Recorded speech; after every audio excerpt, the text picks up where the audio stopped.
Certainly with this car, the history is such an important part of it, because it's got such a nice history. Yes. Things I've used over the years, if you're ever displaying the car, that's what the story of it.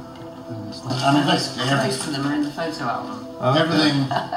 everything that's happened on the car since it left Jensen's there's all the original Jensen Motors invoices and stuff, which obviously need to be kept with. There's an old sum for you. £1.76. I know you can't even get a cappuccino now for that. The £3. No, not even. The sales director of Follett said, "Don't worry, Lord Carrington changes his cars every year on the day, pretty regularly. And he always buys one from us." And so my father was in London a year later, either by coincidence or because he'd manufactured it, I don't know.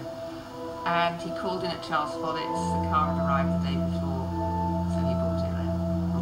Charles Lord Carrington, who had one every year, bought another Jensen. Yeah, it's been in our family ever since. Yeah, lovely. It's travelled all around England on holiday. My parents in. It's had 4 children in the back with the roof down. We put these in because we were a bit scared of our children flying out if we had to brake too quickly, which when you put your foot down you do have to try occasionally. So he used it as his everyday car until 1973, when the massive oil crisis in '73 and fuel prices trebled in a year, and it was an expensive proposition to keep running his everyday car after that. So he just used it for high days and holidays. And we took it over from him in 1986. So 31 years now.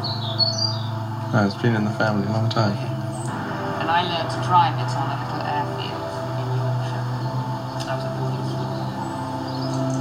And first time I drove it, some coming from Roughly. airfield, yes, so I went to Convertible. I was about 16.